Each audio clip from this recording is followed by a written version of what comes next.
Hey YouTube, John with Grunt Reviews here, and today we're going to bring you our initial thoughts, unboxing, and tabletop review of the Toros Arms Copolla T4. Guys, before we get started, click that like button, click that subscribe button, drop a comment down below, and let's get into it.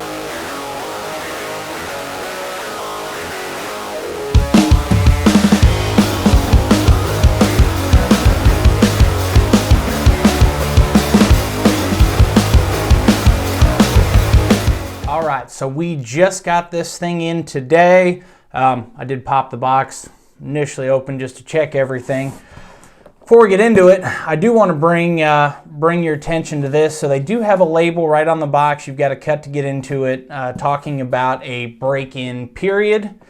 This new Copolla shotgun requires a break-in period prior to shooting any target, game, or field load ammo. And their break-in procedure is 25 round minimum of high power magnum buckshot slug, 1/8 ounce, 1,300 feet per second. So basically they're saying you need to grab yourself some double-aught buckshot or some deer slugs, nothing in the reduced recoil range, and run that through before it will cycle. We will, of course, test that at the range when we get it out there, but kind of wanted to give you an idea of what comes in the box. So, this, if you're not aware, is a Turkish copy of the Benelli M4. And what you get with it is a shotgun and some bubble wrap. You get, let's see here, what looks like a set of chokes.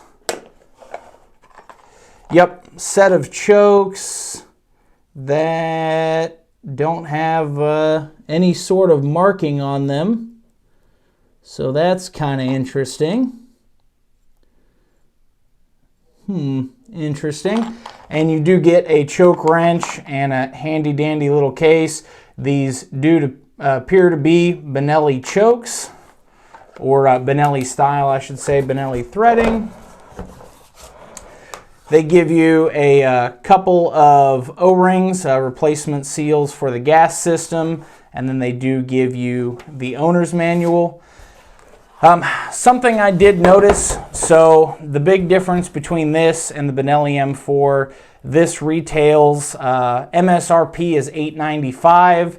They retail for about $740, $750. The addition of the chokes is nice. You don't get that with the M4. But some of the little stuff that I'm already starting to see is there is some marks on the barrel, some dings in the finish. I know it's brand new because I wiped the grease off of it before we started on this video. But otherwise, everything else looks identical or almost identical to the M4. Let's get it up on the stand and take a little closer look. Like I talked about in the intro, this is a Turkish copy by Toros of the Benelli M4. This particular one, of course, has the field stock on it. They also do offer a collapsible stock model, and they offer a pistol grip fixed stock model. So they basically covered all three of the Benelli styles of the M4.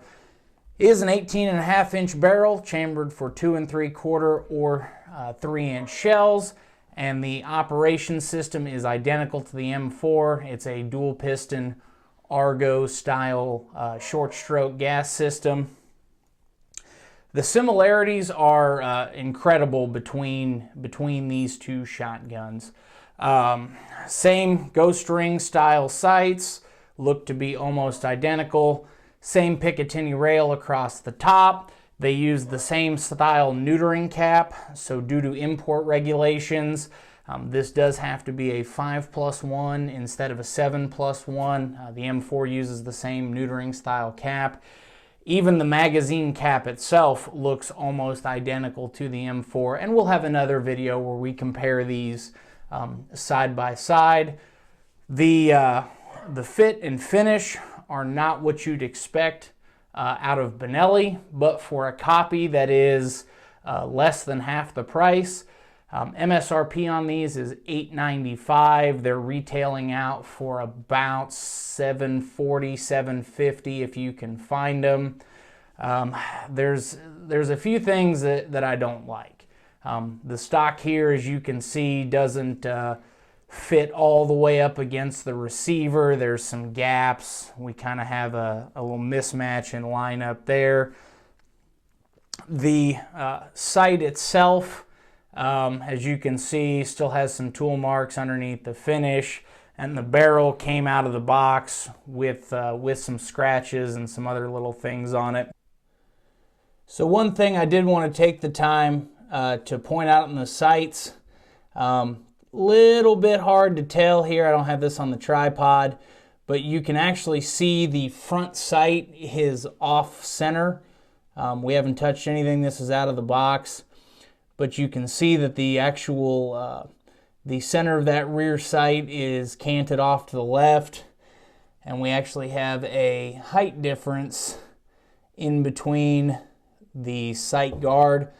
We're going to try to crank that down, see if maybe that's just something that didn't get tightened down, but something I wanted to bring your attention to. It can be overlooked if this thing shoots well, which of course we'll be taking her to the range this weekend. But one thing I did want to highlight, they did enlarge the trigger guard a little bit, which I really do like. If you have gloved hands or something like that, it gives you a lot more room to work inside of there. The bolt release, virtually identical to the Benelli. Same lifter, same tiny little bolt release button. Does have an aluminum follower. It is black instead of red like the Benelli's, and then does use the same style safety. So everything else appears to be a direct copy. And they did, almost forgot, they did include a nice little butt pad as well as a sling swivel, and then the same sling type swivel you get with the M4 on the magazine tube there. So far, overlooking some of the fit and finish issues out of the box. I understand that it is half to, at least in today's dollars, a third of the Benelli M4. It is still an $800 gun. Would have liked to seen it protected in shipping a little bit better. So it's the box you saw. They have another cardboard box outside of that, and then you saw me pull her out of the box. There was no additional packing. So that's one thing I would definitely like to see improved on these. We're going to do some testing over the coming weeks, not only at the range, but we're going to see how much of the M4 parts actually interchange back and forth between the shotguns, just to see how close of a copy this actually ends up turning out to be. My guess is probably closer to 95%, but we'll see.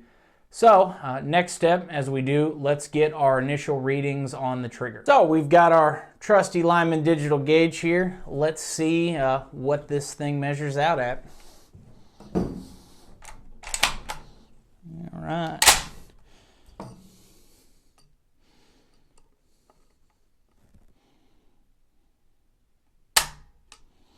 All right, first pull, 5 pounds, 7 ounces.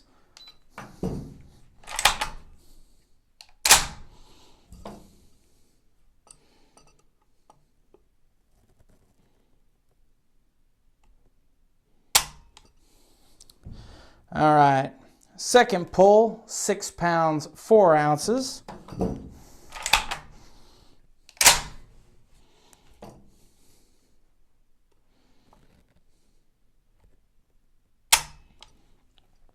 And 6 pounds, 4.5 ounces. All right, last one.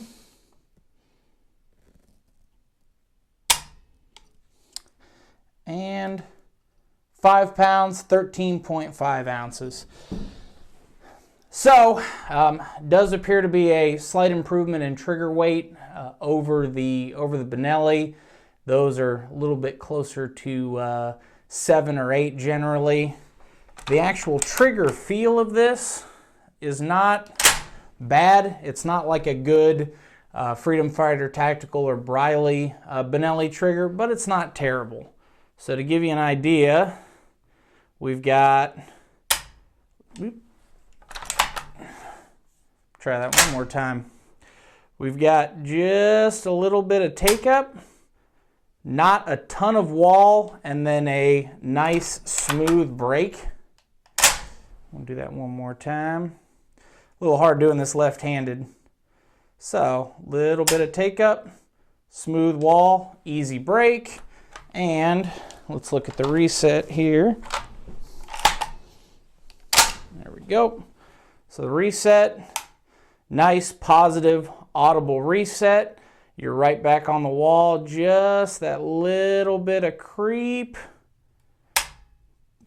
and a nice pop. So overall, it's not a terrible trigger out of the box. I mean, it's definitely serviceable, and of course, this hasn't been broken in or fired yet. Definitely something that you could use in the field just on initial impressions. Guys, stay tuned. Hit that subscribe button. Hoping to have the review up this week from the range report. And guys, as always, stay safe, train hard. Thank you for watching.